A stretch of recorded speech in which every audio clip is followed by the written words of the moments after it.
अभी भारत के कश्मीर के पहलगांव में सिंदूर का रंग फीका भी नहीं पड़ा था कि पाकिस्तान ने अपनी कायराना हरकतों को पूंछ में ऐसा दोहराया कि भारत का पारा पाकिस्तान को लेकर एक बार फिर चढ़ गया है।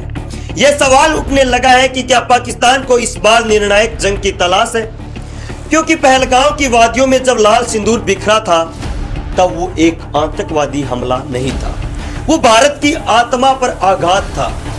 भारत का धैर्य जवाब दे गया था और इसके बाद भारत ने लाल मस्जिद से लेकर लश्कर तैयबा और जैश ए मोहम्मद के तमाम अड्डों को राख में तब्दील कर दिया। भारत ने बताया कि इस बार हमला आतंकियों पर हुआ है, लेकिन पाकिस्तान अगर अपनी नापाक हरकतें खत्म नहीं करेगा तो फिर भारत हर एक खून का बदला खून से लेगा। लेकिन पाकिस्तान को लगता है कि पागलपन के रास्ते पर निकल चुका है। 7 मई 2025 की रात पुंछ एलओसी के पास पाकिस्तानी सेना ने निर्दोषों पर हमला करना शुरू कर दिया। इस हमले में 12 लोगों की मौत हो गई, 4 बच्चे थे, कई घायल हो गए और सबसे दर्दनाक तो गुरुद्वारा श्री गुरु सिंह सभा साहिब पर हमला था, जहां पर रागी भाई अमरीक सिंह, पूर्व सैनिक अमरजीत सिंह, दुकानदार रजीत सिंह, बलविंदर कौर धुबी की जान चली गई। यह सिर्फ एक हमला नहीं था, यह एक सिख समुदाय के पवित्र स्थल और इंसानियत पर पाकिस्तान का प्रहार था। पाकिस्तान पहले भी पूंछ को आतंक का शिकार बनाता रहा और एक बार फिर से उसे खून से लथपथ किया है। हालांकि भारत ने सियालकोट में वो खून की होली खेलकर इसका जवाब दिया है, लेकिन पाकिस्तान की यह कार्रवाई ऑपरेशन सिंदूर के जवाब में थी। पाकिस्तान की यह कार्रवाई उसकी हताशा, उसकी नीचता का सबूत थी।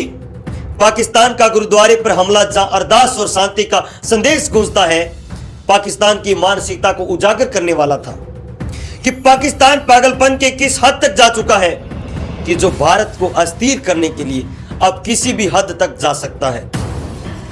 पाकिस्तान की इस हरकत के बाद सवाल सिर्फ अब बदले का नहीं रह गया है, सवाल उस अंतिम प्रहार का है जो आतंक की जड़ों को उखाड़ फेंके।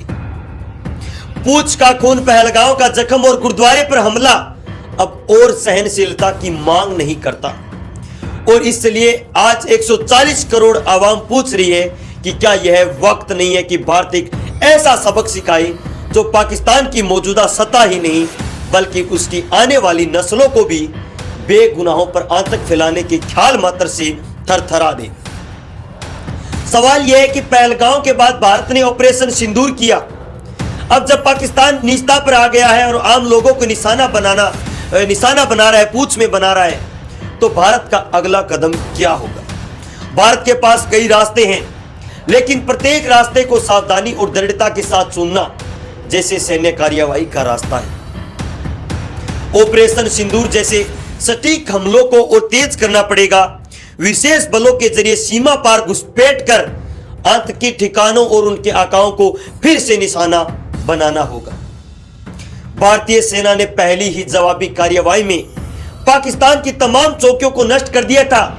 हमने मसूद अजहर को रोने बिलखने पर मजबूर कर दिया था। दूसरा तरीका है कूटनीतिक दबाव।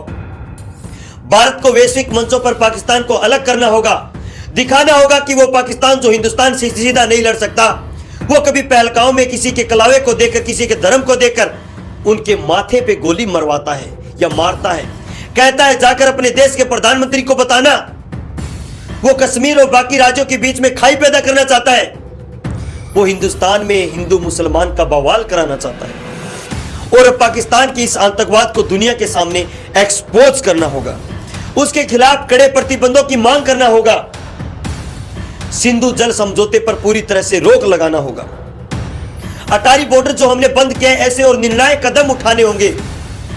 इसके अलावा आर्थिक नाकेबंदी भी हम कर सकते हैं। पाकिस्तान पहले से कमजोर अर्थव्यवस्था पर है और दबाव डालो, पाकिस्तान की हैसियत नहीं है कि लंबी लड़ाई वो हमसे लड़ सके। वो 4-5 दिन से ऊपर हमारे साथ में टिक नहीं सकता। आतंकी संगठनों के वित्तीय स्रोतों का नष्ट करने के लिए अंतरराष्ट्रीय सहयोगियों के साथ मिलकर कदम उठाना होगा। खुफिया और साइबर युद्ध लड़ना होगा।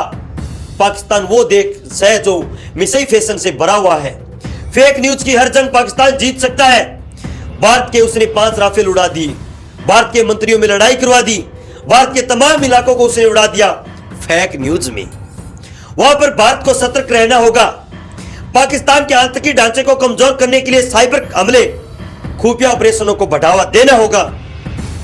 और भारत ने इस बीच ऐसा किया है कि डिजिटल स्ट्राइक उसका एक जीता जागता उदाहरण है। इसके साथ ही भारत को आंतरिक सुरक्षा पर ध्यान देना होगा। जम्मू कश्मीर में सुरक्षा व्यवस्था को और मजबूत करना होगा। खास तौर पर पुंछ जैसे सीमावर्ती इलाकों में जो नागरिक रहते हैं, उनकी सुरक्षा के लिए बंकरों का अस्थायी शिविरों की व्यवस्था को और ज्यादा बढ़ानी होगी। साथ ही स्थानीय लोगों को जब तक ये बैंकर नहीं है कहीं और शिफ्ट करना होगा, उन्हें एहसास कराना हो कि लोग फौज का साथ दे, आतंकवाद के खिलाफ एकजुट हो। जागरूकता अभियान चले। पाकिस्तान ने जो पुंछ में किया, यह पहली बार नहीं है, यह वो 47 से करता आ रहा है। पाकिस्तान की यह हरकत हर बार की है। 1947 के बंटवारे से लेकर 1965, 71, 99 के कार्यकल युद्ध, और हर बार इसकी रणनीति वही रही। पहले कश्मीर में अस्थिरता फैलाओ, उसके बाद जब भारत उनकी बैंड बजाए तो फिर पाकिस्तान घुसपैठियों को कश्मीर भेजे या कश्मीर के आम लोगों पर हमला करना शुरू कर दे। हर बार की यही कहानी है। 1971 में भारत ने 13 दिन में पाकिस्तान को घुटनों पर लाकर बांग्लादेश बनवा दिया था, और आज भी वही कहानी दोहराई जा रही है। पुंछ में गोलीबारी और गुरुद्वारे पर हमला पाकिस्तान की ही वही पुरानी हरताशा है। लेकिन इस बार भारत के जवाब पहले से कहीं ज्यादा तीखा होना चाहिए। लोग कह रहे हैं कि भारत को इस बार ईंट का जवाब फिर से पत्थर से देना होगा।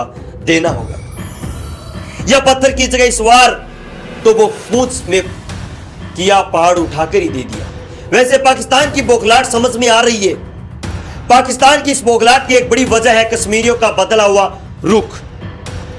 धारा 370 हटने के बाद कश्मीर विकास की डगर पार कर गया या डगर पर गया। नई सड़कें बन गई, स्कूल बन गए, अस्पताल बन गए, रोजगार के नए अवसर आ गए, कश्मीरियों को भरोसा हुआ। हाल में विधानसभा चुनाव हुए, वहां पर बड़ी संख्या में कश्मीरियों ने पार्टिसिपेट किया। अब पाकिस्तान जान रहा है कि जो इंडिया के पास कश्मीर है वो विकास पर जा रहा है, जो पाकिस्तान वाला है वो बदहाली, शोषण, गरीबी, आर्थिक तंगी की तरफ जा रहा है। पाकिस्तान को डर है कि पीओके के लोग कहीं खुद भारत के साथ ना जाए, और इसलिए उसने पहलगांव में हिंदू मुसलमान की लड़ाई लगवाने की कोशिश की या करवाने की कोशिश की। इसलिए धर्म देकर मारा ताकि कश्मीर को भारत के लोग दूर करना शुरू कर दे, हिंदू मुसलमान के दंगे शुरू हो जाए। लेकिन पहलगांव पाकिस्तान पर उल्टा पड़ा। पाकिस्तान के साथ भारत के संबंध जहां पर निचले स्तर पर गए, वहीं कश्मीर की जनता ने इस बार पाकिस्तान को बुरी तरह से एक्सपोज किया, अलग कर दिया और पाकिस्तान को डरा रहा है। लेकिन अब सवाल यह है कि पुंछ में जो कुछ हुआ उसका निष्कर्ष आखिर क्या होगा? क्या खून का जवाब खून या कुछ और होगा? क्योंकि पुंछ का खून और गुरुद्वारे पर हमला निश्चित रूप से पाकिस्तान के अंत की शुरुआत करता है या शुरुआत हो सकता है। अब भारत को यह तय करना होगा कि जवाब सिर्फ खून से होगा या ऐसी रणनीति से होगा जो आतंक को जड़ से खत्म कर दे। तमाम सिख नेता आज ये कह रहे हैं कि सिख हमेशा देश की तलवार रहे हैं। अगर इज्जत पर हमला होगा तो कर्तव्य को याद दिलाने की जरूरत नहीं है। उम्मीद है कि दुनिया के बाकी देशों में भी जो सिख लोग होंगे वो इस घटना को देख रहे हैं। पुंछ में पाकिस्तान ने जिस तरह से गुरुद्वारे पे हमला किया, निर्दोष सिखों को मारा, उसकी भर्त्सना ऑस्ट्रेलिया से लेकर कनाडा, अमेरिका में रहने वाले संगठन करेंगे। वो पाकिस्तान पर दबाव बनाएंगे। ये पाकिस्तान को और एक्सपोज कर सकता है। बाकी हिंदुस्तान ने स्पष्ट कर दिया है कि भारत इस बार आतंकवाद को उसकी जड़ से उखाड़ कर फेंकेगा। कल जहां सिर्फ सिंदूर लगाया गया था, अब हल्दी और हवन का तांडव होगा। यह तांडव न केवल पाकिस्तान के आतंकी ढांचे को ध्वस्त करेगा, बल्कि दुनिया को भारत की एकता और शक्ति का संदेश भी देगा। भारत यह आश्वासन देता है कि पुंछ के शहीदों का खून व्यर्थ नहीं जाएगा। यह आतंक के खिलाफ अंतिम युद्ध का आह्वान है और यह एहसास पाकिस्तान को होना चाहिए, हो जाना चाहिए। भारत का संकल्प अब सिर्फ मकसद नहीं बल्कि इतिहास बनाने की राह पर है। वैसे एक सुझाव हम भी पाकिस्तान को देना चाहेंगे कि पाकिस्तान, वक्त अब भी है, आतंकवाद से दूर हट जाओ, क्योंकि इस बार भारत की स्पष्टता बहुत ही स्पष्ट है। आतंकवाद को लेकर जीरो टॉलरेंट है, और जिस तरह से तुम इंसानियत को शर्मसार करने की कोशिश कर रहे हो, सिखों पर हमला करके मानवता को दागदार कर रहे हो, जो तुमने पहलगांव में किया, जिससे इंसानियत शर्मिंदा हो गई। अगर ये हरकतें बंद नहीं हुई तो कहीं ऐसा ना हो कि जिस पाकिस्तान का जन्म 1947 में हुआ वो 2025 में इतिहास बनकर रह जाए। वक्त अब भी है, वक्त रहते समझ जाओ। जय हिंद, जय भारत, नमस्कार साथियों। वीडियो पसंद आए तो वीडियो को लाइक, शेयर और कमेंट कर देना, और हाँ, चैनल को सब्सक्राइब जरूर कर देना। जय हिंद की सेना।